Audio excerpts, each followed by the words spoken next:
अस्सलाम वालेकुम। आज हमारा लेक्चर नंबर नामा है और पार्ट 2 जिस तरह के हम पढ़ रहे थे एरर डिटेक्शन रूल्स। आप आज जो है ना हम लोग प्रीपोजिशन में जो एरर डिटेक्शन होती हैं वो आज हम प्रीपोजिशन के मुतालिक पढ़ेंगे। यूजेस ऑफ प्रीपोजिशन जो एरर डिटेक्शन में इस्तेमाल किए जाते हैं। रूल नंबर 39 है ऑब्जेक्टिव केस ऑफ नाउन और pronoun is used after preposition. यानी कि हम किसी भी सेंटेंस में अगर नाउन या प्रोनाउन प्रीपोजिशन के बाद इस्तेमाल किया गया है ना, वहाँ पर हम जो है ना ऑब्जेक्टिव केस इस्तेमाल करेंगे प्रोनाउन का। तो जिस तरह ये एग्जांपल है, I do not depend on him. यहाँ पर आप लोग खुद अंदाज़ा लगाओ, ये प्रीपोजिशन है वो किसके बाद इस्तेमाल की गई है? प्रोनाउन के बाद। तो यहाँ पर हम क्या करेंगे? ऑब्जेक्टिव केस रखेंगे। कौन सा केस रखेंगे? ना कि ये ही रखेंगे। I do not depend on he, यहाँ पर ये गलत है। I do not depend on him, अभी ये करेक्ट हो गया। यानी कि लास्ट में प्रीपोजिशन के बाद अगर प्रोनाउन दिया जाए उसकी कौन सी ऑब्जेक्टिव फॉर्म हमें रखनी है? कौन सी फॉर्म रखनी है? ऑब्जेक्टिव। अभी रूल नंबर 40 पढ़ लेते हैं। If verb is used after, about, after, at, before, for, from, in, on, at, to, that verb must be in ing form or verb fourth form। यानी कि अगर किसी भी वर्ब के बाद यानी कि वर्ब यूज़ किया जाए after, about, at, before, for, from, in, on, that verb must be in ing form. एक एग्जांपल पढ़ लेते हैं, समझ जाओगे। You prevented me from do it. यानी कि अगर किसी भी सेंटेंस में इस तरह के आ जाए, फ्राम आ जाए, बिफोर आ जाए, एट आ जाए, कुछ भी यहाँ पर आ जाए ना, कोई भी प्रीपोजिशन, उसके बाद अगर वर्ब इस्तेमाल किया गया होगा ना, उसकी हम इंग फॉर्म रखेंगे। ठीक है, इंग फॉर्म यहाँ पर रखनी है। यहाँ पर जो इसका करेक्ट सेंटेंस है, यू प्रिवेंटेड, बाकी बिल्कुल ठीक है, सिर्फ इंग फॉर्म वर्ब की रखनी है। You prevented me from doing it. From do को क्या करेंगे? डोइंग रखेंगे। वो किस लिए रखा? क्योंकि यहाँ पर अगर इस तरह के आफ्टर वर्ड आ जाए, एट आ जाए, बिफोर आ जाए, फ्राम आ जाए, इन, ऑन, कोई भी यहाँ पर आ जाए, उसके बाद प्रीपोजिशन के बाद अगर वर्ब दिया जाएगा, वर्ब की हम फोर्थ फॉर्म रखेंगे। उम्मीद है कि ये समझ गए होंगे। अभी रूल नंबर हम पढ़ लेते हैं 41। से, suggest, purpose, speak, relay, explain, talk, listen, right is followed by two preposition. यानी कि इस तरह के जितने भी वर्ड हैं याद कर लो, इसके बाद हमेशा टू का इस्तेमाल किया जाएगा, प्रीपोजिशन टू का।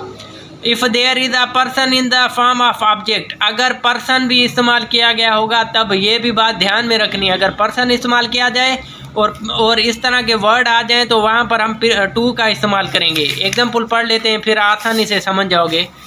एग्जाम्पल है, कंटिन्यू लेक्चर हमारा। ही डिड नॉट रिप्लाई, सॉरी यहाँ पर स्पेल गलत है, रिप्लाई की रिप्लाई REPLY।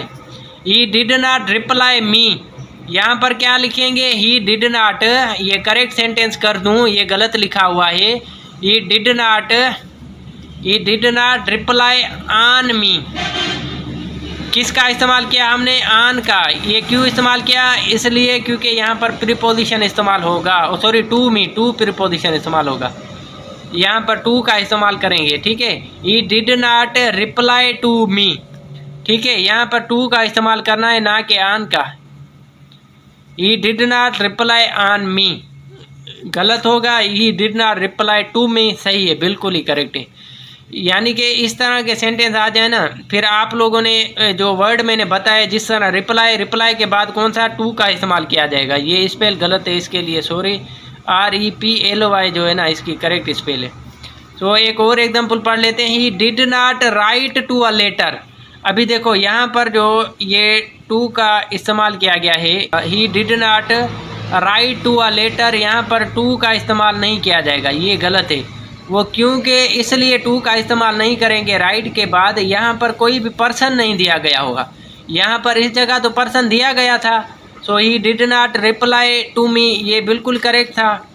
यहाँ पर जो है ना टू का इस्तेमाल बिल्कुल ही गलत है। He did not write to a letter के बजाय he did not write a letter बिल्कुल सही है, क्योंकि यहाँ पर अगर किसी पर्सन का जिक्र होता तो फिर हम क्या करते, यहाँ पर टू का इस्तेमाल सही कर देते, दुरुस्त कर देते। यहाँ पर किसी पर्सन की तो बात ही नहीं हो रही, इसलिए ये गलत है। सो ये पहले वाला भी आप लोगों को समझ आ गया होगा। ये दोबारा से लिख दूँ ताकि आप लोगों को मज़ीद कॉन्सेप्ट क्लियर हो सके। He did not reply to me.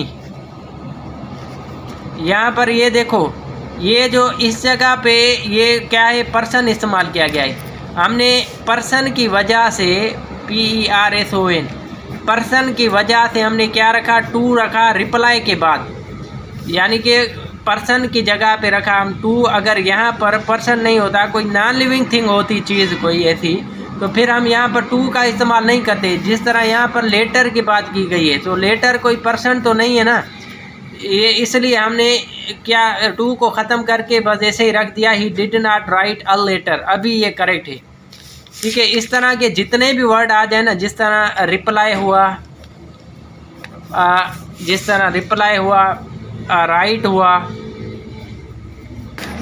Listen, explain, talk, listen, यानी कि इस तरह के अगर वर्ड आ जाए ना, रिप्लाई आ जाए, राइट आ जाए, एक्सप्लेन आ जाए, टॉक आ जाए, लिसन आ जाए, उसके बाद आप लोगों ने लाजमी टू का इस्तेमाल करना है प्रीपोजिशन में। यानी कि आगे पर्सन की भी बात हो रही हो, अगर पर्सन की बात नहीं करेगा, नॉन लिविंग थिंग की बात करेगा, तो फिर हम टू का इस्तेमाल नहीं करेंगे। सो उम्मीद है कि आप लोगों को ये लेक्चर समझ आ गया होगा। खुदा हाफिज़, नेक्स्ट लेक्चर में मिलते हैं।